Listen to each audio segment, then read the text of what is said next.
Episodio número 52 de Leamos Juntos la Biblia, un proyecto que tiene como intención que tengamos una lectura guiada y aplicable rápidamente, casi prácticamente todos los días de la semana. Y bueno, hoy nos encontramos en Éxodo capítulo 9, donde vemos una escalada, ¿sí? Y ahora estudiaremos por qué escalada, definitivamente algo interesantísimo que nos viene a poner la palabra esto, y bueno, ya lo revisaremos juntos, ¿está bien? Querida familia, bienvenidos todos. Hoy tenemos este concepto de inicio de la escala.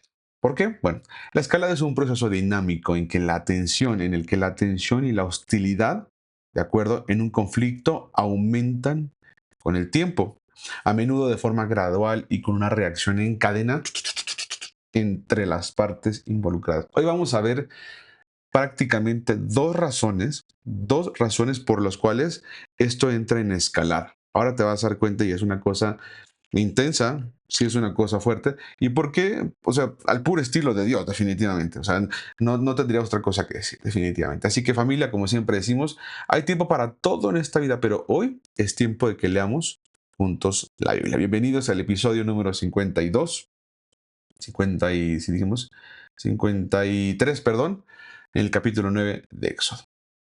Dice, entonces Yud Hei Vav Hei, dijo a Moisés, entra en la presencia de Faraón y dile al Señor, el Señor, Yud Hei Vav Hei, el que no conoces, el que dijiste que no conoces, ok, Yud Hei Vav Hei, el Dios de los hebreos, dice así, deja ir a mi pueblo para que me sirva, porque si no lo quieres dejar ir y lo detienes aún, he aquí la mano del Señor estará sobre tus ganados que están en el campo, caballos, asnos, camellos, vacas y ovejas, con plaga gravísima.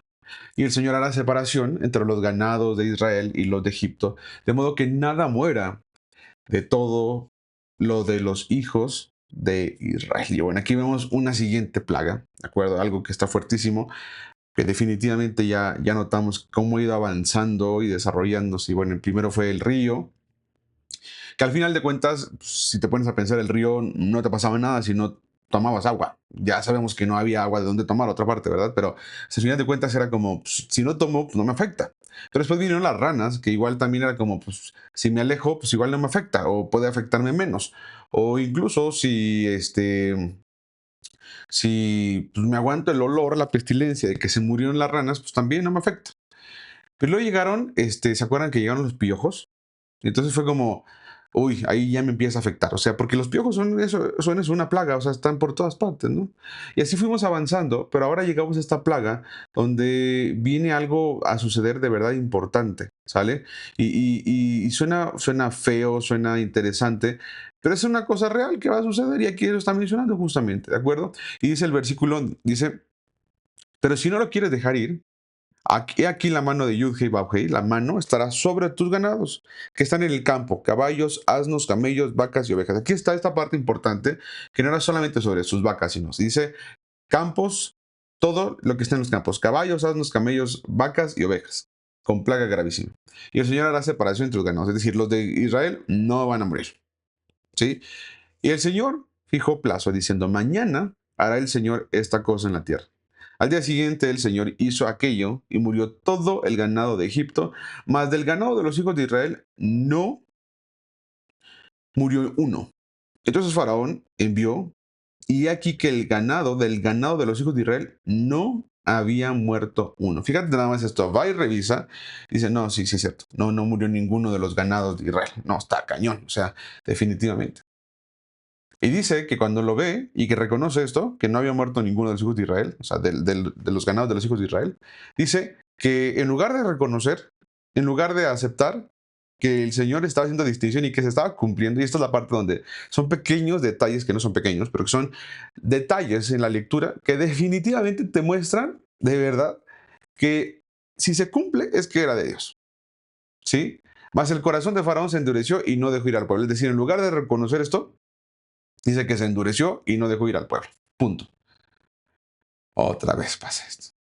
Y el Señor dijo a Moisés, tomad puños de ceniza en un horno y viene la siguiente plaga. Antes de irnos a esta plaga, síguense.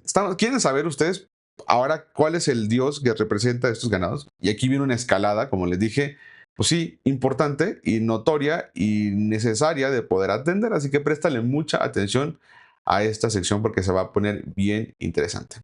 La plaga de la muerte de los ganados, escucha esto, impacta directamente en dos dioses egipcios. Por eso es escalada. Ya no es en exponer solo uno, sino por dos a la misma vez. Y te presento a dos dioses que son literalmente ganado. Imagínate nada más esto. Uno es Hathor, ¿de acuerdo? Y es una diosa asociada con la maternidad, la fertilidad, la alegría, la música, la danza y la belleza. Dice que se le representa como una vaca o como una mujer con cuernos de vaca, con un disco solar entre ellos, lo que refleja su vínculo con el cielo y la fertilidad. Era patrona de la belleza y los cosméticos. Y aquí te presento justamente a Hathor, que como puedes fijarte, literalmente es una vaca. Aunque a veces se le representaba como con cuerpo de mujer y con esos mismos cuernos, si te puedes fijar, son los mismos cuernos que tiene la vaca, ahora los tiene también ella, lo puedes ver en la parte central, y tiene ese disco solar en el centro. ¿Sí? Fíjate nada más esto, ella se dedicaba a la parte de la fertilidad, bueno, se asociaba con la maternidad, con la alegría, era una cosa así impresionante. El conflicto ahora es que los animales están muriendo, ¿sí? Los animales están muriendo. Fíjate, te voy a presentar ahora a otro dios, ahora a un dios, digamos, varón, y es Apis, que está asociado principalmente con la fertilidad, la fuerza viril y dice posteriormente con la muerte y el más allá. Perdón que me falta el acento. Dice, el toro como animal simboliza la fuerza, el poder viril y la divinidad, a menudo asociado con el faraón y su conexión con lo divino. ¿Sí? Se creía que Apis actuaba, dice, perdón, como intermediario entre el pueblo y los dioses. Entonces tenemos a Thor y a Apis, dos dioses que literalmente están siendo juzgados y más que juzgados están siendo expuestos, donde literalmente por más que eran dioses de ganado, pues tenemos una realidad importante que es fuerte y real, ¿sí? Aquí está, los dioses Hetero, Hathor y Apis han muerto. No hay otra cosa que decir. O sea, no es una cosa de, ay, fíjate que a mí no me agrada, fíjate que a mí no me gustó, fíjate que yo no estoy de acuerdo. Aquí no es una cosa de si estás de acuerdo o no. Aquí es una realidad que está sucediendo. Los dioses están muriendo. Se está evidenciando a los ojos de Israel y por supuesto a los ojos de los egipcios que los dioses mueren, que los dioses no tienen esta capacidad, que los dioses no pueden cuidarlos, a pesar de que son dioses ganado, a pesar de que son dioses como vacas y toros, no tienen la capacidad de proteger a los mismos vacas y toros que son parte del pueblo de Egipto. Sin embargo, las vacas, toros, los bueyes, los camellos y todos los asnos de Israel, estos están intactos. No tienen ningún conflicto, no tienen ningún problema, están completamente en shalom, en paz, a pesar de que vieron cómo se están muriendo los otros ganados. Probablemente has visto cómo funciona el tema de las enfermedades en la ganadería. O sea, es una cosa realmente importante. Porque de verdad, o sea, si una empieza a contaminarse con alguna enfermedad y después pueden contagiarla con otro, o ya sea, por ejemplo, si las moscas se ponen sus huevecillos, o si les da mastitis, o sea, es una cosa de mucho cuidado. Es una cosa de mucho, mucho cuidado. ¿Sí? Yo sé que la mastitis no se contagia, ¿verdad? Pero al final de cuentas son infecciones. Y así va avanzando y va avanzando. Entonces, se requiere demasiada limpieza. Ahora, ¿te das cuenta que el pueblo de Israel no tiene ningún conflicto? ¿Sí? Y viene una siguiente plaga. Por acá y es escalada porque ya no fue contra un solo Dios o ya no se expuso a un solo Dios por ocasión. Ahora fueron dos en la misma ocasión. Y la historia no termina acá porque sigue avanzando y dice versículo 8, y Jehová dijo a Moisés y a Aarón, toma puñados de ceniza de un horno y la esparcirá Moisés hacia el cielo de Faraón. Dice, y vendrá a ser polvo sobre toda la tierra de Egipto, y producirá sarpullido con úlceras, y los hombres, dice, en los hombres, perdón, y en las bestias, por todo el país de Egipto. Y esto es una escalada y crece el impacto que está teniendo. ¿Sabes por qué? Por lo siguiente, presta mucha atención. La plaga de las úlceras, préstale mucha atención a esto que vas a ver acá, porque probablemente pues, sea como yo que no lo habías entendido o que no había notado esto, pero checa esto. La plaga de las úlceras rompe la barrera del entorno externo y toca el cuerpo de los egipcios. Escucha esto. Ya no es un tema de el río, las ranas, los animales. Ahora es, bueno, los piojos incluso, pues, podría ser que tú digas, "Oh, pero los piojos, si bien es cierto, se tratan casi como una patología y ocupan medicación en la actualidad. La verdad es que si no tienes pelo, o sea, si te rapas, pues no te pasa nada, porque es algo externo. Pero ¿qué tal este tema de las úlceras? Este tema de las úlceras es una cosa importante porque empieza ya a ser algo que se daña a nuestro cuerpo, literalmente externamente e internamente hay un daño. ¿Sí? La plaga de las úlceras rompe la barrera del entorno y literalmente toca el cuerpo de los egipcios. Escucha esto que te voy a decir. Dice que tomaron cenizas del horno y se pusieron delante de Faraón y las esparció Moisés hacia el cielo, dice, y hubo sarpullido que produjo úlceras, tanto en los hombres como en las bestias. Cuéntenme qué es una úlcera. Pónganme en el chat quienes hayan tenido alguna vez contacto con una úlcera, díganme qué es una úlcera y por qué no es una herida común. Tal cual, cuéntenme ustedes, o es una herida común, que sencillamente la dejo pues está ahí curarse y listo. Bueno, díganme ustedes, por favor.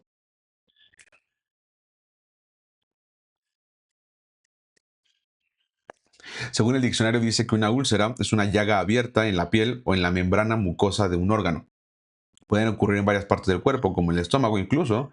De acuerdo a las úlceras pépticas, son comunes, generalmente se pueden curar, pero si no se tratan, perdón, pueden ser complicaciones.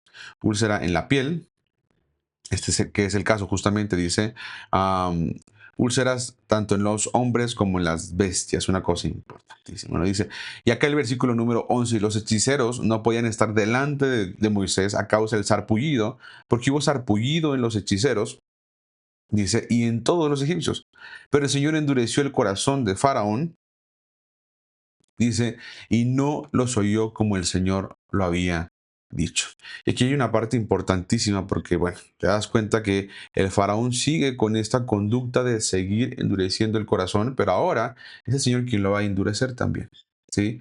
Dice acá que incluso los magos no pueden resistir y ni siquiera pueden presentarse, lo que marca un quiebre total del poder religioso y científico egipcio frente al eterno mismo. Es decir, aquí ya no hay capacidad de los magos, de los hechiceros, de poder lograrlos. Y no solo eso, sino que también ya se nota que están afectados por la misma plaga que el Señor permitió que llegase.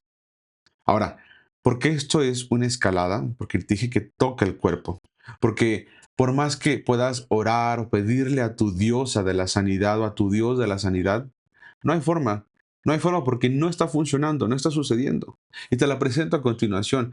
Esta es Sekhmet, ¿de acuerdo? Y Sekhmet es la diosa de la guerra, la venganza y la curación.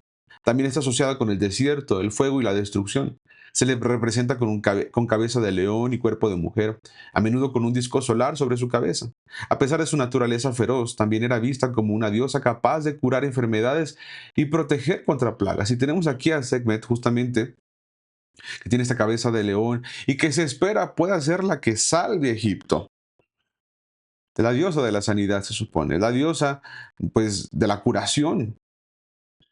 Es una diosa capaz de curar enfermedades y proteger contra plagas. Y ahorita literalmente sería para preguntarnos, ¿en dónde está Sekhmet? ¿En dónde estaba Sekhmet cuando estaban entrando en juicio los egipcios? ¿Dónde estaba Sekhmet? Y quiero recordarte esto, por lo que voy a decirte a continuación, que es en verdad importante que lo tengas presente. Que por favor no te olvides de esto que te voy a decir a continuación, que es en verdad, en verdad, en verdad importante. Escúchame muy bien. Cuando te haces esta pregunta de ¿en dónde estaba Sekhmet? Probablemente podríamos decir que Sekhmet ni siquiera tenía vida. O sea, Sekhmet era sencillamente una diosa, pues pagana. Mientras que podrían preguntar a los hebreos, ¿en dónde está tu Dios? ¿En dónde está el Dios de los hebreos? Y la respuesta es evidente. Por ejemplo, con la plaga de los animales muriendo, el Dios de los hebreos está presente, está cuidando, protegiendo, atendiendo a su pueblo, ¿cierto? Pero a los egipcios, si les preguntaran en dónde estaba Sekhmet, ¿qué les produciría si les preguntáramos eso? ¿Qué produciría, qué sentimiento, qué sensación produciría en los egipcios que alguien les preguntara, oye, ¿y Sekhmet no les ayudó? ¿Cómo crees que se sentiría un egipcio si le preguntaras eso? ¿Sí? Piensa por favor un momento y dime qué es lo que tú crees que sentían los egipcios cuando veían que sus dioses no respondían. Cuéntame por favor. Piensa ese un momento, así emocionalmente, ¿qué crees que sentiría? Está impresionante, ¿no lo crees? Porque esto que estamos analizando, ¿te acuerdas que te dije que es para tu preparación de la fidelidad en el futuro? Que necesitamos que lo tengas presente para que tú lo puedas tener claro y evidente para el futuro. Para que de verdad comprendas cómo es que otras naciones confiando en sus ídolos como su dinero, en sus ídolos como su poder, sus edificios, sus carreras, sus conocimientos, sus títulos, confiando en todo eso, ¿sabes qué? Literalmente así. O sea, al final de cuentas, ¿dónde están? Cuando se necesita en verdad tener paz y confianza, dice la palabra, cuando lleguen a pasar que las potencias tiemblen o cuando las cosas que entren en conflicto o incluso dice la palabra que se pasaran los montes al corazón del mar. O sea, ¿dónde está? ¿De qué te va a servir todo eso si en la parte interna no tenemos claro dónde está nuestro Dios? Quiero leer sus respuestas para saber ustedes qué piensan respecto a cómo se sentían los... am, nadie me dijo la respuesta que esperaba. La respuesta de los cómo se sentían los egipcios, yo se la voy a decir y aparece en el Salmo 25. No lo tenía aquí agendado, pero sí lo vamos a necesitar leer rapidísimo. Y es el Salmo 25, capítulo 1 hasta el 22. Fíjate, léelo conmigo. Es prácticamente todo el capítulo, Salmo 25. Lo voy a recitar. Quédate conmigo para que lo puedas escuchar. Y David decía, esto lo está recitando David. Dice, oh Yud-Hei Vau-Hei. A ti, oh Yud-Hei Vau-Hei, levantaré mi alma. Dios mío, en ti confío. No sea yo avergonzado. Esa es la palabra. Los egipcios, cuando les preguntaban acerca de sus dioses, estaban completamente avergonzados. Dice, no se alegren de mí, mis enemigos. David sabía que cuando llegaras a ese punto, los enemigos se iban a burlar diciendo, pues no que tu Dios muy acá, que muy acá. Pues no que tu Dios realmente que sí la armaba, que el autoexistente, que el creador. Dice, Señor, en ti confío. Ciertamente ninguno de cuantos esperan en ti, escucha esto, ciertamente ninguno de cuantos esperan en ti serán confundidos. Serán avergonzados los que se rebelan sin causa. Muéstrame, oh Señor, tus caminos, enséñame tus sendas. Fíjate lo que le está diciendo. Esto es lo que debían hacer los hebreos. Muéstrame tus sendas, encamíname en tu verdad y enséñame, porque tú eres el Dios de mi salvación. Esto lo debían recitar los hebreos al ver que en ellos no llegaba la plaga. En ti he esperado todo el día. Acuérdate, oh Señor, de tus piedades y de tus misericordias que son perpetuas. Así como ellos podrían pensar en el arca de Noé, en estos portales que ya hiciste, en el arco iris, en las promesas para Abraham, Isaac y Jacob, mi padre. O sea, todo eso acuérdate, Señor. Dice, de los pecados de mi juventud y de mis rebeliones no te acuerdes. Conforme a tu misericordia, acuérdate de mí por tu bondad, oh Señor. Estoy leyendo el Salmo 25, léelo conmigo, por favor, versículo 8. Bueno y recto es el Señor. Por tanto, Él enseñará a los pecadores el camino. Encaminará a los humildes por el juicio y enseñará a los mansos su carrera. Todas las sendas del Señor son misericordia y verdad, para los que guardan su pacto y sus testimonios. Por amor de tu nombre, oh Señor, perdonarás también mi pecado, que es grande. Y esta es la confianza y esta es la esperanza más bien de David. ¿Quién es el hombre que teme al Señor? Dice, Él le enseñará el camino que escoger. Gozará Él de bienestar y su descendencia heredará la tierra. La comunión íntima del Señor es con los que le temen. Y a ellos hará conocer su pacto. Escucha esto. Y a ellos hará conocer su pacto. ¿Para qué era todo este proceso? ¿Para qué era todo esto que no sucedía dentro de Israel, de los hebreos? Para quedarse en intimidad. Dice, mas mis ojos, perdón, están siempre, Señor, hacia el Señor, porque Él sacará mis pies, perdón, de la red. Mírame y ten misericordia de mí, porque estoy solo y afligido, decía David. Las angustias de mi corazón se han aumentado. Sécame, sácame, perdón, de mis congojas. Mira mi aflicción y mi trabajo, y perdona todos mis pecados. Mira mis enemigos cómo se han multiplicado, y esto lo podrían decir los hebreos. Y con odio violento me aborrecen. Guarda mi alma y líbrame. No sea yo otra vez avergonzado, porque en ti confié.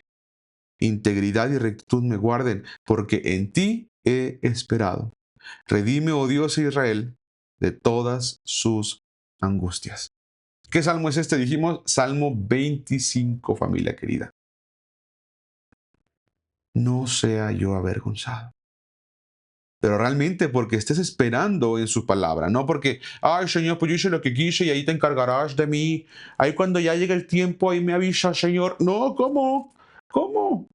Somos responsables, querida familia, de estar viviendo bajo sus alas, de estar viviendo eso es lo que decía ahorita en su instrucción, en sus caminos, en sus mandatos, que era justamente el caso de lo que estamos viendo acá de, de los egipcios y los hebreos, Israel. ¿Qué debían hacer con los israelitas mientras que pasaba todo esto? Quedarse en intimidad con el Señor, familia. ¿Se dan cuenta?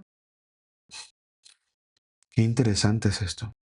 Sigamos leyendo, querida familia, porque aquí no termina esta situación y se pone cada vez más y más intensa. Sin embargo, antes veamos que la diosa Sekhmet, fíjate esto que te voy a decir, la diosa Sekhmet, que se supone que era la que les iba a librar, la que les iba a traer salvación, sanidad y toda la cosa, pues, ¿qué crees? La diosa que debía haber hecho todo esto, que sana y libra de las plagas, ha quedado expuesta, que no es eficaz en su trabajo, que no es eficiente en su protección. Y los egipcios están sufriendo a causa de confiar en un Dios que no es el Altísimo. ¿Qué te parece eso? ¿Te acuerdas que decía el versículo que iba a tomar las cenizas de un horno? Y esas cenizas las iba a poner, las iba a levantar al cielo, las iba a lanzar, y después esas cenizas iban a provocar justamente todo esto. Bueno, ¿te acuerdas ayer que te platicaba acerca de cómo es que todo esto es cíclico y se va a repetir? ¿Sí? En Deuteronomio 4:20, voy a pedirle prestar esta diapositiva de Deuteronomio, que bueno, ya revisaremos Deuteronomio en unos meses más adelante, pero Egipto es llamado el horno de fuego en Deuteronomio, ¿sí? Dice, pero a vosotros, Yud-Hei Bau-Hei, os tomó y os sacó del horno de hierro de Egipto. O sea, cuando le dice a Moisés, toma cenizas del horno, y en Deuteronomio dice que el horno de hierro es Egipto, es literalmente como si les dijera que la ceniza representa el sistema opresor de Egipto mismo, el juicio contra ese mismo sistema, el hecho de lo que fue usado para oprimir a Israel, ahora se convierte contra sus opresores, la atribución divina. El hecho de que lo que fue usado para oprimir a Israel, ahora se convierte contra sus opresores. Ese horno de hierro, haciendo referencia a la presión que había, al calor que había, que era fuertísimo, bueno, definitivamente ahora está siendo empleado contra el mismo Egipto, ¿sí?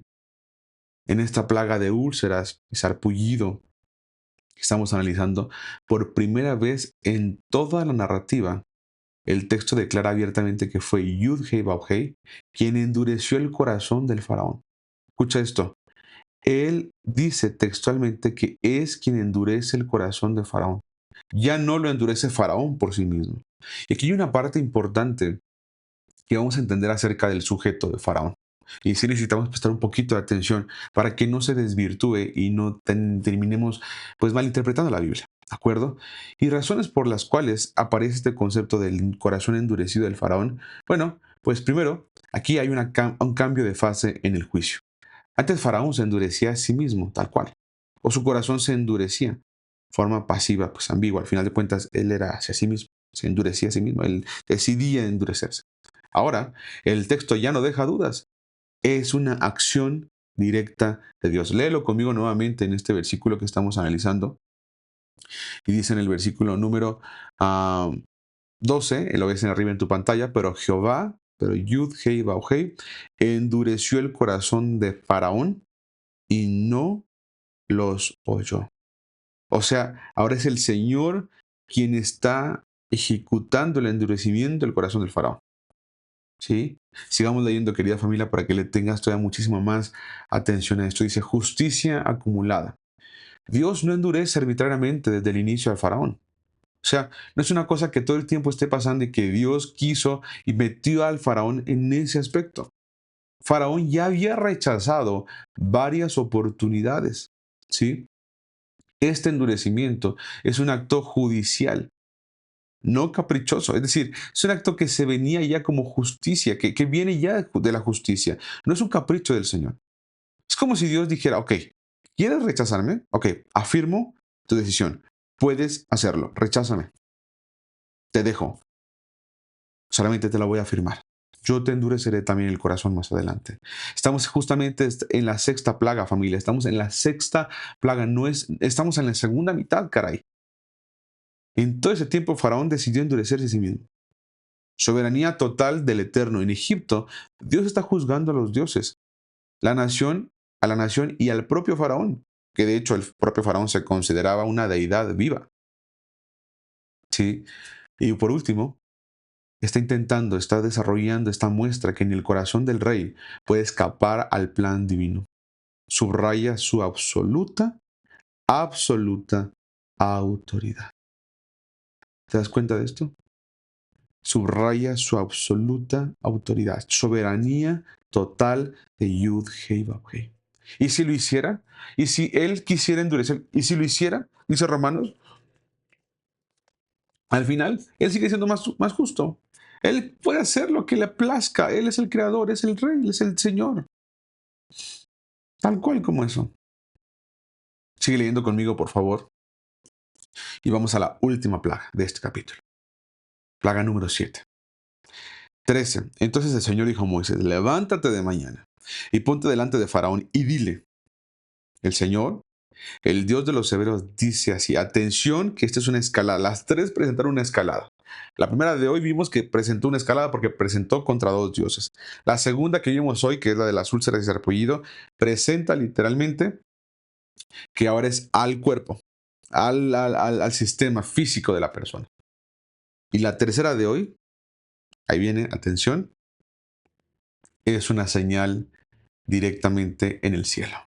Dice, y dile, Jehová, el Dios de los hebreos, dice así, deja ir a mi pueblo para que te sirva, porque yo enviaré esta vez todas mis plagas a tu corazón.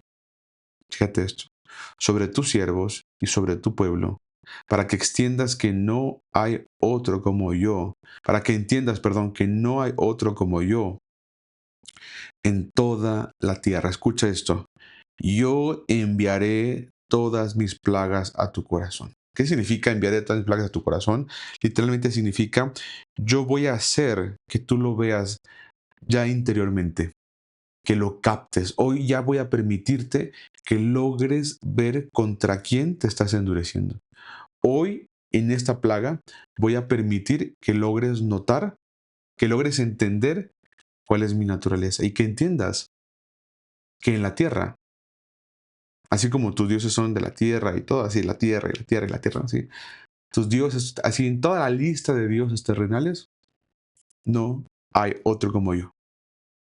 Lo dice justamente aquí, no hay otro como yo. Porque ahora, dice el Señor, yo extenderé mi mano para herirte a ti y a tu pueblo de plaga, y serás quitado de la tierra. Esta es la sentencia. Serás quitado de la tierra. Y a la verdad, dice, yo te he puesto para mostrar en ti mi poder. A la verdad, yo te he puesto para mostrar en ti mi poder y para que mi nombre sea anunciado en toda la tierra. Esa palabra yo, dice, te he puesto para mostrar en ti mi poder. Quisiera que hiciéramos una pausa un momento, porque de no entenderlo bien, podríamos pensar algo diferente. Esta palabra, yo te he puesto para mostrar en ti mi poder. Quiero que la analicemos un momento, por favor, y la comprendamos mucho mejor. Fíjate esto que te voy a decir, esta parte está bien interesante. La palabra clave en esto, te he puesto, es esta que ves en tu pantalla justamente. Y emadetja, o emática, perdón. Dice, literalmente significa te he hecho estar de pie o te he hecho permanecer. Dice el Señor, yo te he hecho estar de pie para mostrar en ti mi poder. Cambiemos la palabra. Yo te he hecho permanecer para mostrar en ti mi poder. Otra forma. Yo te he hecho perseverar para mostrar en ti mi poder. ¿Sí? Esta parte es bien importante, familia querida, que lo tengamos presente, porque no le está diciendo, yo Faraón, así, yo, o sea, yo a ti, Faraón, te creé con el propósito de destruirte. No le está diciendo eso. ¿Sí? No le está diciendo, yo, Faraón, nada más te dejé vivir, así, te he llamado a la existencia de que naciste para que llegues a este día para destruir. No le está diciendo eso. Lo que le está diciendo es, yo te he preservado la vida hasta este momento para mostrar en ti mi poder. Y esto es algo de verdad muy, muy liberador, muy sanador y muy de propósito. Ahora te voy a explicar por qué. ¿Sí? Le dice, yo te he preservado la vida hasta este momento para mostrar en ti mi poder. ¿Sabes por qué dice, yo te he preservado la vida? Porque Faraón ya debía haber muerto hace mucho. Si somos realistas, el faraón debería haber sido juzgado desde que, si te pones a pensar, desde que Egipto fue el escenario para el genocidio de niños por la temporada del nacimiento de Moisés. O sea, desde ese momento, la figura de faraón ya no debería de haber existido.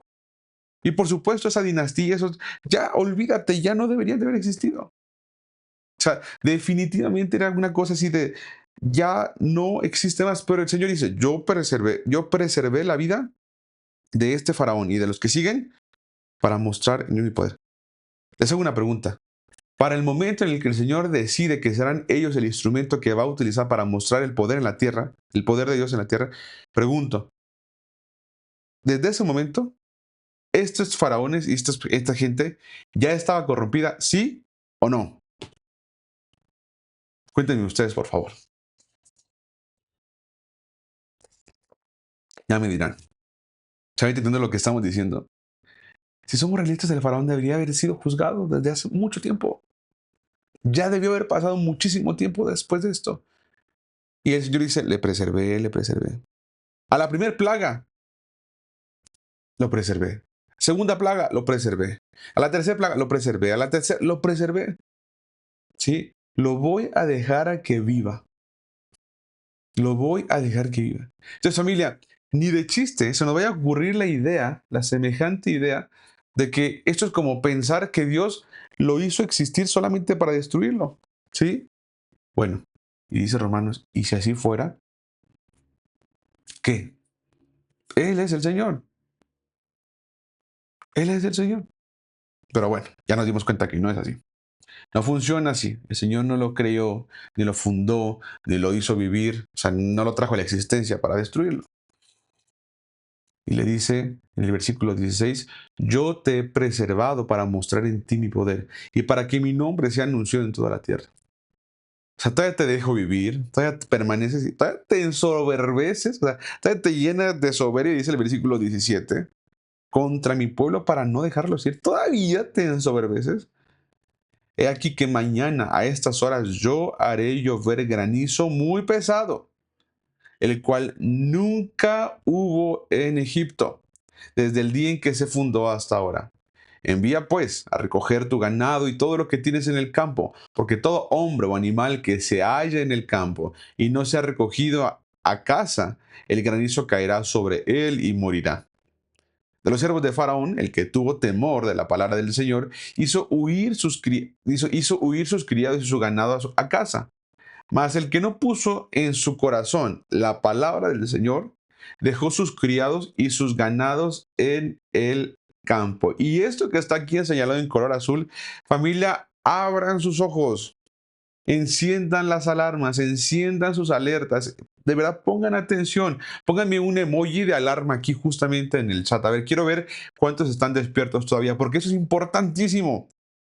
El que no puso en su corazón la palabra de Yud Hei Vau Hei no obedeció y no fue salvo de esta plaga. ¿Sí? ¿Se entiende esto? El que no puso en su corazón la palabra del Señor. El que no puso en su corazón. ¿Cuál es la palabra del Señor, querida familia? ¿Dónde están las palabras del Señor? Pues aquí, justamente, de Génesis a Deuteronomio. La instrucción del Señor aquí está, de Génesis a Deuteronomio. ¿Sí? Este fin de semana que pasó, estuve en un seminario de los 10 mandamientos y me impresionó de verdad fuertemente cómo es que los mandamientos de Dios respaldan las palabras de Jesús. Y no solo eso, sino que también le dan estructura a las palabras de Jesús. Y no solo eso, sino que también muestran una belleza inconmensurable de las palabras de Jesús. Los mandamientos y Jesús están más unidos y cercanos de lo que alguna vez tú y yo hemos aprendido. ¿Sí? Mira lo que dice el 21.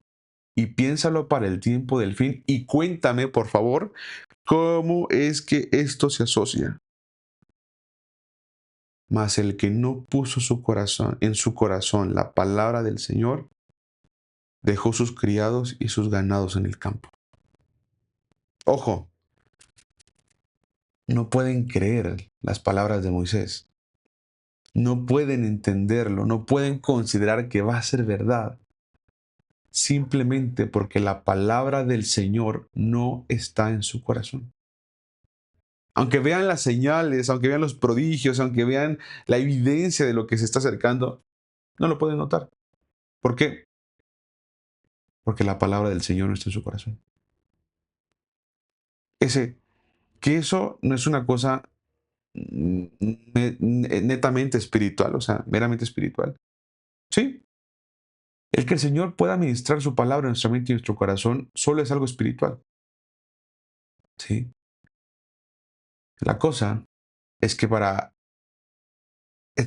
comprender esto espiritual, nosotros se apela en nosotros la sección espiritual de nuestra vida también.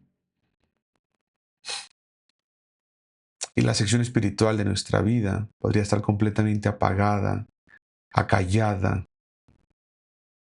sin estimulación por causa de este mundo. Este mundo, sus afanes, el engaño por las riquezas, el afán del siglo, podría tener en silencio y muy bien callada la sección espiritual de nuestro ser. Y esto no nos podría no permitirnos no tener esta capacidad de retención, de atención, de cuidado, de perseverancia en la palabra del Señor. ¿Por qué? Porque no hay recepción. No hay recepción. La palabra del Señor solo puede ser recibida de forma espiritual. Y si no hay ninguna estimulación espiritual en nuestro ser, en nuestro interior, no hay forma en que lo pudiéramos notar. Te voy a poner un ejemplo bien sencillo. Hay un versículo que dice, estad quietos y reconoced que yo soy el Señor. Esa forma, esa quietud, esa contemplación, ese silencio, Esa pausa, si no existe en la vida de las personas, no van a reconocer al Señor. Estamos hiperestimulados. Estamos consumiendo más, mucho más de lo que nuestra mente y nuestro sistema pueden digerir. Estamos conduciendo y estamos escuchando una canción. Estamos cocinando y estamos viendo una película. O estamos escuchando un podcast. Estamos comiendo y estamos viendo una película.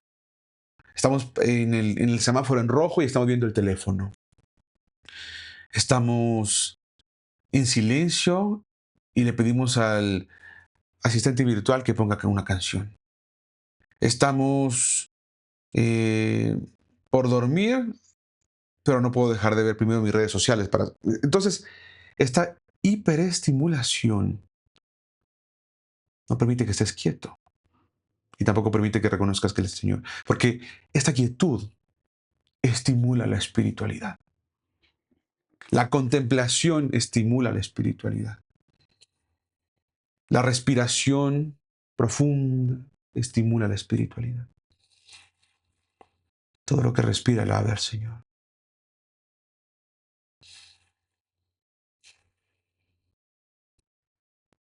El comer en silencio estimula la espiritualidad, porque reconoces la provisión del Señor. El silencio estimula la espiritualidad. Pisar el césped con los pies descalzos estimula la espiritualidad. Es bioquímica, querida familia. Es química cerebral. La misma que el Señor puso ahí.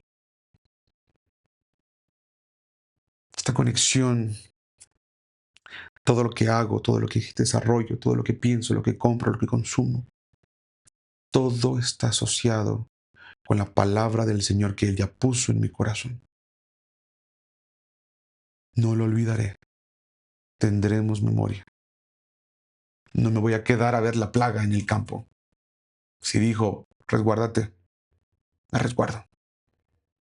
Si dijo, hagan esto, lo hago. Tengo la capacidad de entenderlo, tengo la capacidad de escucharlo, tengo la capacidad de ejecutarlo. Él me la dio. Y el Señor dijo a Moisés, extiende tu mano hacia el cielo para que venga el granizo en toda la tierra de Egipto, sobre los hombres y sobre las bestias, sobre toda la tierra de la hierba del campo en el país de Egipto. Y Moisés extendió su vara al cielo. Y el Señor hizo tronar y granizar, y el fuego se descargó sobre la tierra. Y el Señor hizo llover granizo sobre la tierra de Egipto. Hubo pues granizo y fuego mezclado con el granizo tan grande, cual nunca hubo en toda la tierra de Egipto, desde que fue habitada.